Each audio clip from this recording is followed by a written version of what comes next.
பணம் வாங்கிக் கொண்டு வாக்களித்ததால் மக்கள் வாழ்க்கையில் என்ன முன்னேற்றம் ஏற்பட்டது என நாம் தமிழர் கட்சியின் ஒருங்கிணைப்பாளர் சீமான் கேள்வி எழுப்பியுள்ளார்.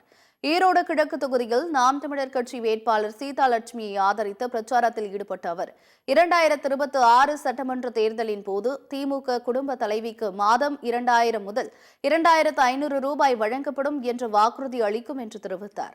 திமுக ஆட்சி முடிவதற்குள் தமிழகத்தின் கடன் 10 லட்சம் கோடியாக அதிகரிக்கும் என்று கூறினார்.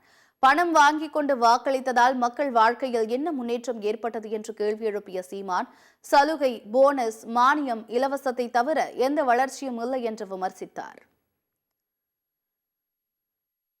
அவர்கள் ஆட்சியில் இருக்கிற திராவிட முன்னேற்ற கழகத்தின் தலைவர்கள், அமைச்சர் பெருமக்கள், முதல்வர் அல்லது துணை முதல்வர்கள் வந்து கேட்கிற போது 3 ஆண்டு கால தங்கள் ஆட்சியின் சாதனை எதையாவது ஒன்றை சொல்லி வாக்கு கேட்கிறார்களா என்பதை பாருங்கள். எதுவும் சொல்ல மாட்டார்கள்.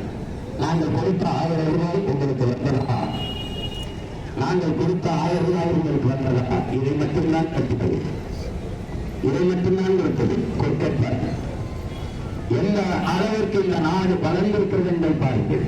ஐயா எடப்பாடி பழனிசாமி முதலமைச்சராக இருக்கும்போது இவருக்கு 5000 ரூபாய் கொடுக்க வேண்டும் என்று பேசியவர்கள் இந்த நாட்டை ஆண்டு கொண்டிருக்கிற மதிப்பிற்குரிய ஐயா முதல்வர் ஸ்டாலின் அவர்களும், அன்பு தம்பி துணை இருக்கிற உதயநிதி ஸ்டாலின் அவர்கள் 2500 ரூபாய் கொடுக்கிறது 10, 5000 ரூபாய் கொடுக்க வேண்டும்.